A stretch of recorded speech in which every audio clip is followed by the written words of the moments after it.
all roguelikes are puzzle games. In your very first run of Spelunky, you'll dig into the mines barely sure of the controls and probably die in the quickest and dumbest way imaginable. And you'll think to yourself that was unfair, and then you'll hop into the mines again and you'll still fail to make it out of 1-1 because you decided to remove a golden idol from its resting place and then get crushed by an Indiana Jones-ass boulder before you can even react. And you'll think, how was I supposed to know that? And then you'll start another run, and then 3 runs from now, when you come across that golden idol again, you'll avoid it like the plague. Already, you're piecing the puzzle together. 20 runs from now, when your new wall is somewhere in the jungles or maybe the ice caves, you'll have a better idea of how to maneuver the space and realize retrieving the golden idol doesn't also have to mean instant death. You've gotten bolder as you've learned more. You need to be quick. You need to be aware of your surroundings. Where does the boulder come from? How long does it take to drop down? Does it roll left or does it roll right once it drops down? These are all things you'll start to just pick up intuitively.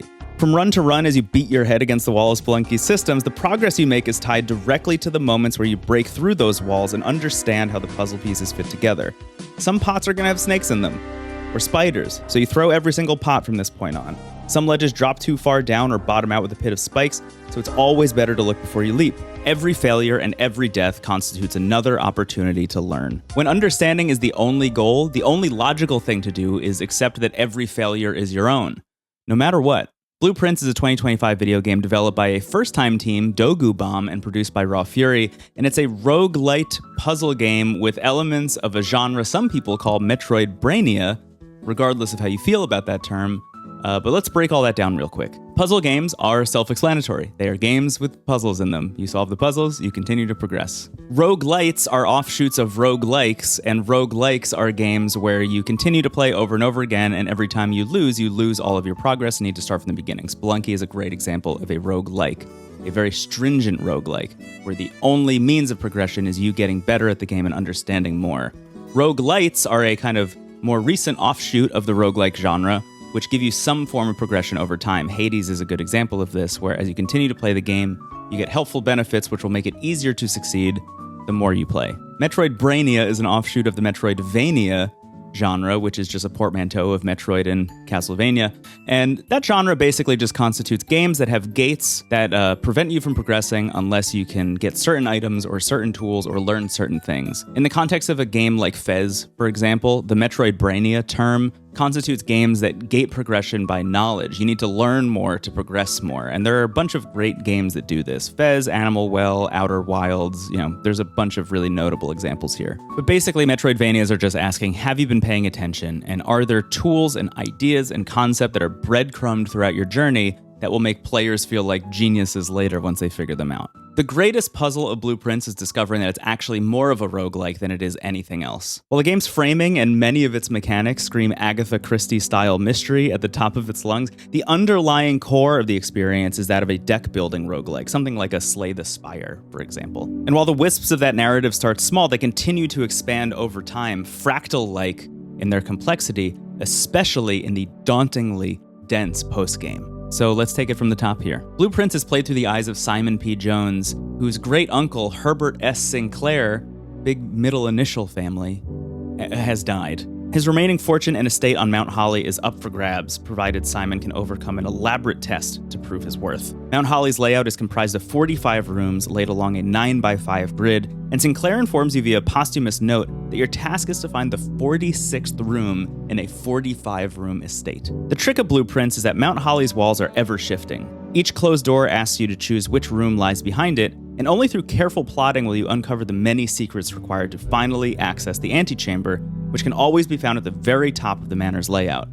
If you fail to create a floor plan that allows access to the 46th room, that attempt for the day is over, and Simon must leave Mount Holly and try again tomorrow. Find room 46, receive the fortune.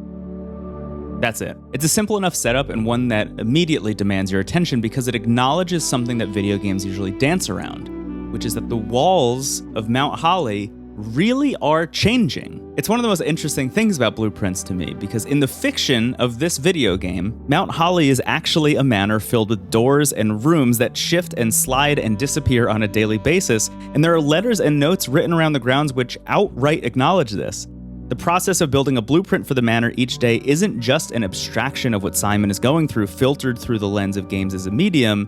This is a task that Simon himself is literally doing, and you are also doing as the player. Once you begin to ask yourself why anyone would build a house with walls that never appear in the same place 2 days in a row, you are well on your way to discovering that the narrative of this game is a drip feed of intrigue. Like what's going on with Marion Marigold, for example. She's the author of a celebrated children's book called The Red Prince, and on first blush, it is a tale of a little boy who liked the color red so much he refuses to acknowledge that the other colors even exist. Alternatively, is it a thinly veiled commentary on how ardent nationalism flattens a fascist regime's people into brain-dead, cookie-cutter bricks in a wall who can't even begin to acknowledge the possibility of something different or something better? It might be that too. Maybe it's both. These are the kinds of questions you ask yourself over and over and over again while playing Blue Prince, because each scrap of paper either gives you something related to the narrative or something related to the mechanics of the video game, and frequently, both at the same time. Speaking of mechanics,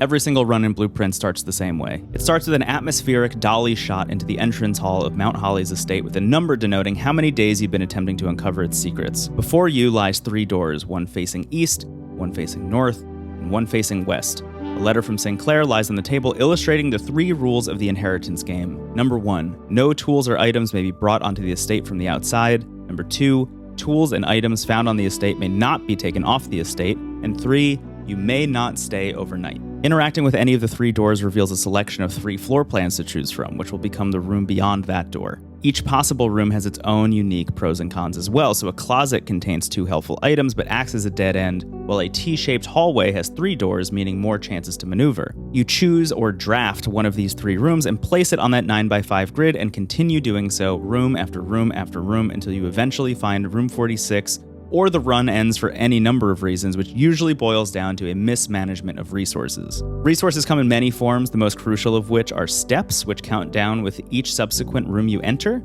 You're given 50 steps at the beginning of a run, but can gain more steps by eating food, drafting bedrooms, which replenish steps, or by other means, which I won't spoil here. Resources can also refer to keys, which open locked doors, gems, which you can use to draft high-value rooms, or gold, which you can use to buy items and other helpful stuff throughout a run. The rooms themselves have synergies as well, and the order in which you draft them will become crucial to your success over the course of your many, many runs. There's a lot more that could be said here, and there's a lot more I don't want to give away, and there's probably a lot more that I don't even fully understand, even though I'm over 40 hours in at this point. Putting all of this together, you have a roguelike that is built first and foremost around careful observation and planning. While that narrative layer remains a constant and driving force like in 2021's Hades, it's learning how to best stock yourself up for any eventuality and avoiding pitfalls through failure and repetition that makes Blue Prince one of the most successful entries in the genre I have ever played. Not since Elden Ring have I felt so smitten by a game's scale and scope and possibility, and not since Elden Ring have I dumped tens of hours into something so quickly after its release. The brutal truth of Blue Prince is that it wants you to win, and is giving you all of the tools to do so in almost every single run, but it's up to you as the player to know how to take advantage of the gifts you're being given. Many notes scattered around Mount Holly will plainly explain the rules of drafting, but even more rules can be inferred through trial and error. While rolling credits took around 14 hours my first time around, it only took 6 hours when I tried again on a clean save file. Cutting that time to finish by half wasn't because I had any particularly lucky runs in the general sense, but it was because I've gotten better at playing Blue Prince. Just like all of my favorite roguelikes, trying and failing repeatedly means learning the language of the video game, and learning the language of the video game leads to more consistent success. And to be clear, this is not me telling people complaining about the RNG to get good. This is more me asking them to reframe the way they think about each run of the video game. It's all too likely that many frustrated players are treating this game less like a roguelike than they should be, and because of this end up having a one-track mind when they kick off another attempt. Contrast this against every other roguelike where the ability to stay nimble and follow the flow of a run is critical to victory, and you find your disconnect. Unfortunately, this means you will fail many runs over the course of your time with the game, but realistically, almost every run should teach you something new about how Mount Holly operates. For those players who can't have fun while failing repeatedly, it's worth acknowledging that Blue Prince may not be for you in the end. As much as we all want to understand why everyone is raving about a specific game here or there, sometimes you just bounce off, and that's fine. There are plenty of people who couldn't get into Breath of the Wild or Baldur's Gate 3. That's just because not every game is for every person. I can sympathize with players walking in wanting a puzzle game and walking away from their experience frustrated by the RNG inherent in the roguelike genre, but it mostly leaves me wondering why Blueprints isn't afforded the same grace as other games of its ilk. Maybe it's not putting its best foot forward, or maybe it's focusing players too pointedly in the direction of the antechamber, instead of revealing just a little bit more a little bit earlier on. Dear viewer, let me at least say this. Blueprints has a lot more going on than just trying to find room 46, and that basically means an unending waterfall of tasks as long as you know where to look for them. I'm now 20 hours past rolling credits for the second time, and I've seen things in Blueprints that indicate I am still eons away from fully wrapping my head around what's on offer in this game. Time and time again, I find myself literally yelling out loud at the things I've discovered, and my notebook is now riddled with sketches of half-understood puzzles, some of which have solutions I wouldn't even know how to utilize in future runs, if I'm being honest. My computer is packed with screenshots of notes and walls in specific rooms, and when I leave the house, I'm talking about like my actual house in real life, I'm not talking about Mount Holly, like when I leave the house, I'm still thinking about Blueprints. That's how you know. And just like the well-known concept of the Tetris effect, I have spent the past week more observant than ever before, because it feels like Room 46 can be anywhere, even outside of the video game.